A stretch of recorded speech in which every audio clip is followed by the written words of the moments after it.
Hello my dear friends, you're in the Military with Summary channel. In this video we're going to discuss the most important events that took place in the world during the previous 12 hours. We have a lots of very interesting updates, so let's start. And first we're going to talk about the Russian Federation. According to information we have yesterday in the evening, Vladimir Putin held a telephone conversation with the Crown Prince of Saudi Arabia. During the conversation, the two leaders emphasized the need for a swift end to hostilities to prevent the situation from spiraling out of control and to return it to a political and diplomatic framework.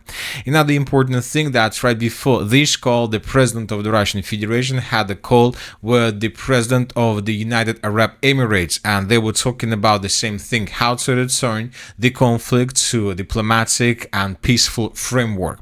And the problem is, and the most important problem is, that the Iranians during the previous or since the beginning of this conflict have attacked significant number of oil facilities, tankers, and different oil infrastructure of the Middle East states. We're talking about the United Arab Emirates, we're talking about Qatar, Bahrain, we're talking about Saudi Arabia. At the same time, the United States of America continue attacking and destroying military vessels and ships of Iran. And during the previous night, the US authorities published lots of videos of how they were attacking fleet, how they were attacking military part infrastructure of Iran, and the Iranians published lots of videos of how they were attacking vessels and oil tankers in this area. According to information we have, by the morning of the 3rd of March of 2026, the Iranians have attacked at least from 6 till 8 vessels and tankers that were moving in the Persian Gulf and in the Strait of Hormuz. The sources are saying that ship traffic through the Strait of Hormuz has decreased by 85%, which makes very possible and very likely energy crisis that most likely is going to start very soon. When talking about European countries, we start receiving that the Europe is entering this crisis.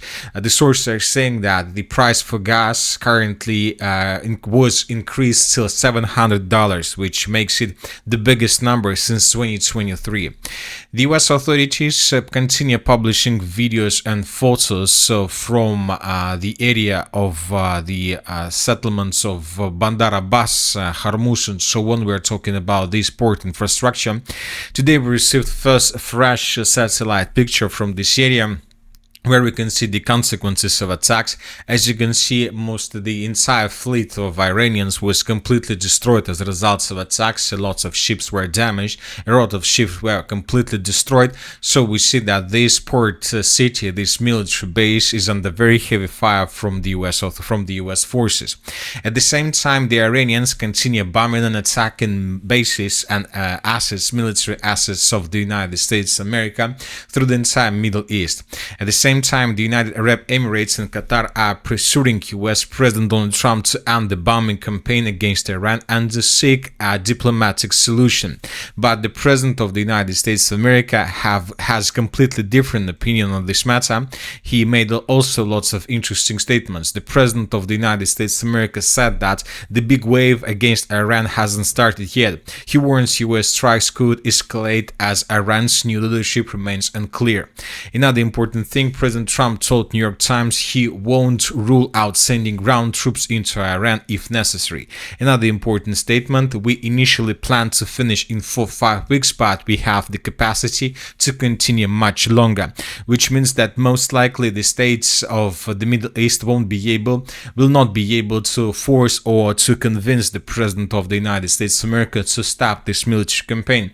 And most likely they will not be able to do this because, once again, today we received lots of fresh satellite pictures where we can see the consequences of the Iranian attacks. For example, this is the territory of Qatar, and this is the US military base in this area, and as you can see, the base was significantly damaged. We're talking about these barracks, we're talking about facilities. For example, this is the situation before attacks, and this is the situation right after attacks. So as you can see, lots of buildings, lots of barracks, lots of these warehouses were damaged or even destroyed. And obviously this is not the end of this conflict. Another important base, another important area is the raiders to the north in the northern parts of Qatar. Here we can see also that according to different satellite pictures that were published by different sources, a very powerful and important radar system that costs more than $1.1 billion was also damaged or even destroyed. So, and this is all just about Qatar. For example, when talking about Bahrain, there is a very big military navy base of the United States of America, which also was significantly damaged. For example, here we can see the changes between the dates. This is the before the beginning of attacks, and this is right after the attack started. As you can see, different radars.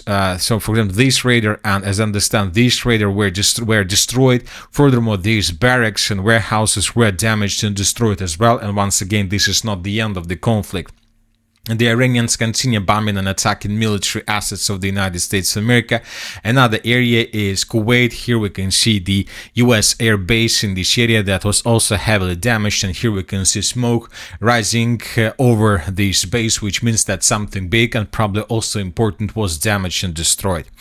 So, and another important thing that the Iranians, according to information we have, are attacking not just military bases, but the Iranians, as we discussed, are attacking oil infrastructure and oil facilities of these Middle East states. For example, today we received first fresh satellite pictures of destructions of the Saudi Arabia oil refinery. As you can see, according to these satellite pictures, the oil refinery, the biggest oil refinery in the world probably, was significantly damaged by drones that were launched by the Iranians. So, which means that this is a very, very critical situation for the Middle East and for the entire energy system and energy infrastructure of the world. Furthermore, according to information we have, the US decided to close embassies through the entire Middle East. We received reports about embassies in the United Arab Emirates, in Qatar, in Bahrain, in Kuwait, and the United States of America are closing them for probably several days until the situation stabilized or something like this. And today we received a very important report that the Iranians attacked the US embassy on the territory of Saudi Arabia in the city of Riyadh, which is obviously something like a red line for the United States of America. Yes, obviously this is not an aircraft carrier that was attacked, but this is an embassy, which means that this is the territory of the United States of America that was attacked by drones.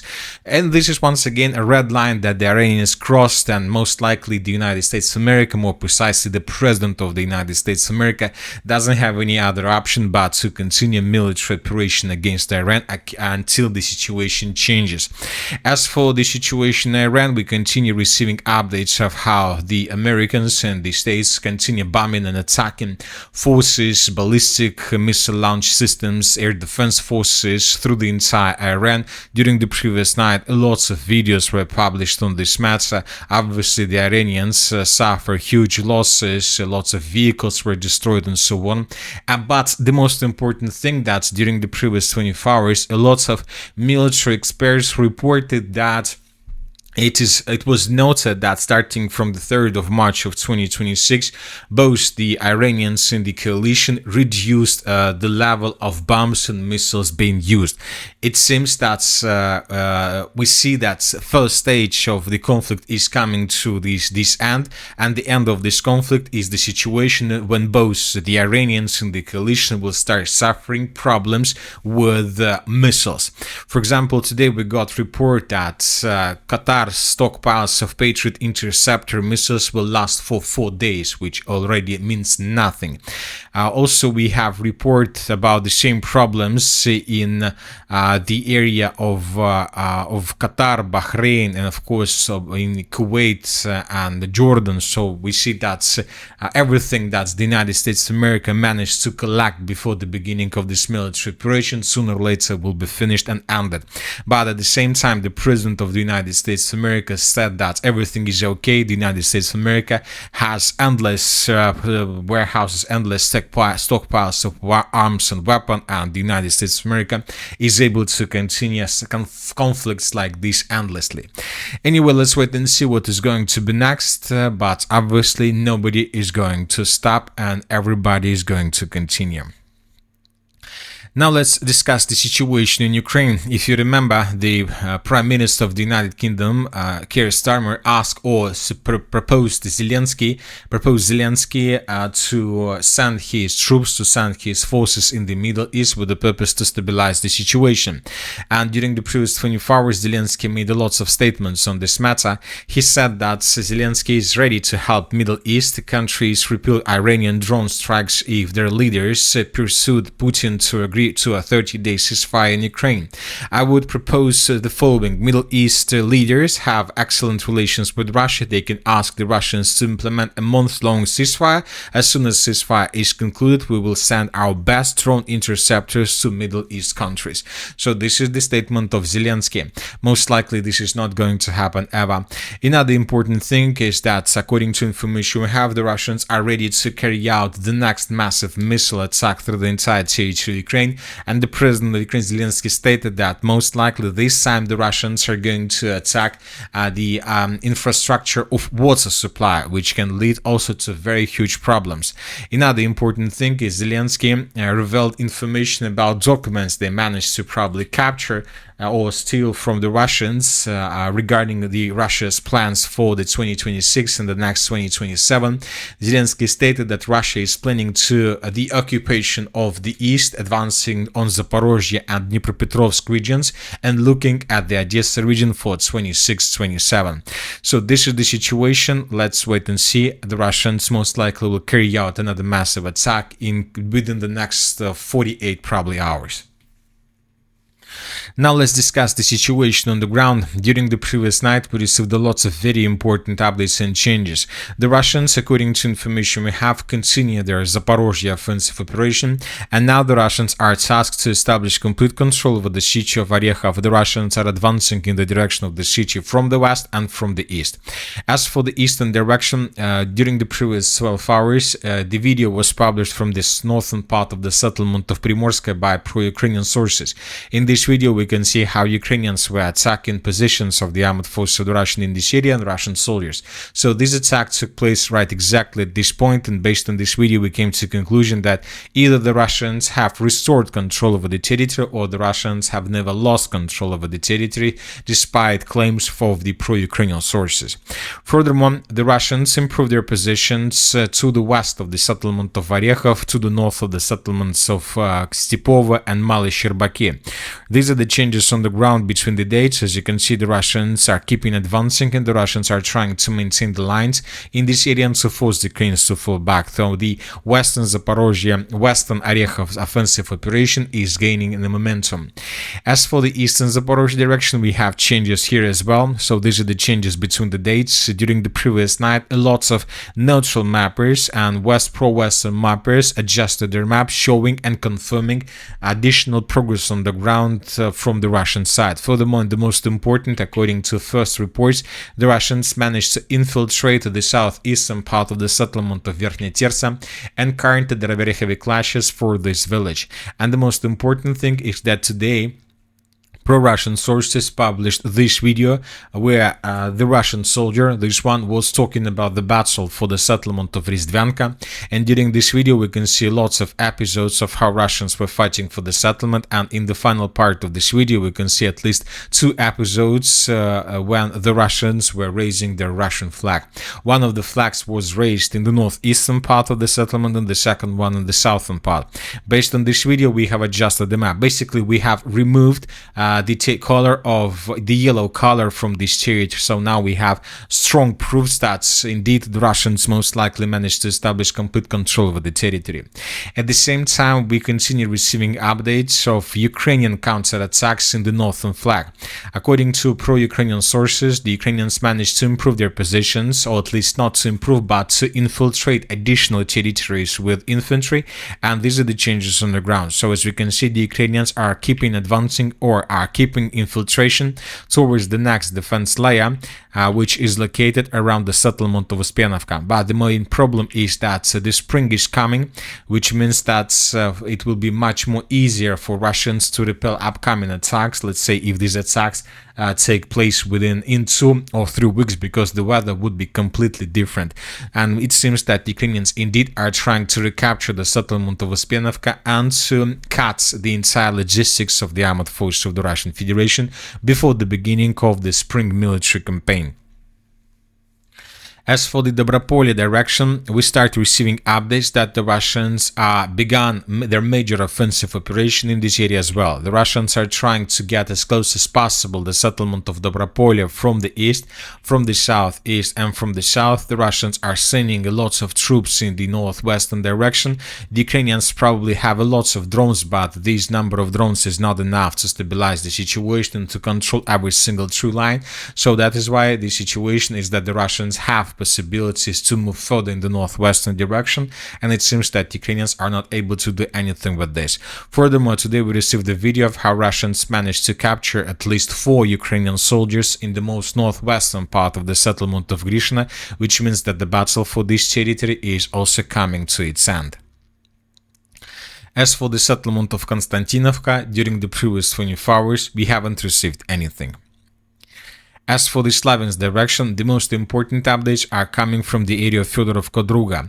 Today we received a video that confirms that the Russians during the previous days managed to improve their position significantly on the territory of the settlement of Fyodorovka-Druga, and as you can see based on the video that was published by pro-Ukrainian sources, the map has been adjusted significantly.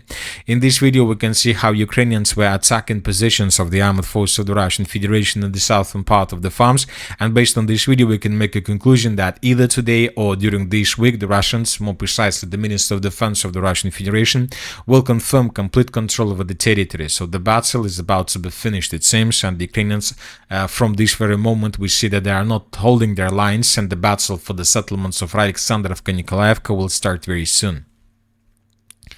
Another important area is the northern directions. During the previous 12 hours, additional changes were also recorded. The most important changes are coming from the most northeastern part of the Sumy region. Today, the group of forces north and the Minister of Defense of the Russian Federation confirmed that the Russians, as a result of clashes, managed to establish complete control over the settlement by the name of Babylivka. Based on these reports, we have adjusted the map. We see that the Russians are keeping advancing in the most northern part of the Sumy region without almost any resistance from the Ukrainian side. At the same time, we see that the Europeans are shifting their focus from Ukraine towards the Middle East. Germany, France, the United Kingdom, everybody is pointing their eyes in this direction. We see that France, the United Kingdom, and Germany announced that they're ready to join the United States of America and the coalition. At least they are going to do this with, not maybe like on the ground, but they can do this with supply and support, with missiles and so on. So it seems that the very hard times Ukraine are awaiting for Ukraine. And that's it for the short video. The Military Summary channel reminds we condemn any violence in the world. Thank you for watching. Subscribe to my channel, put your likes, join my Patreon, and have a good day. Bye bye.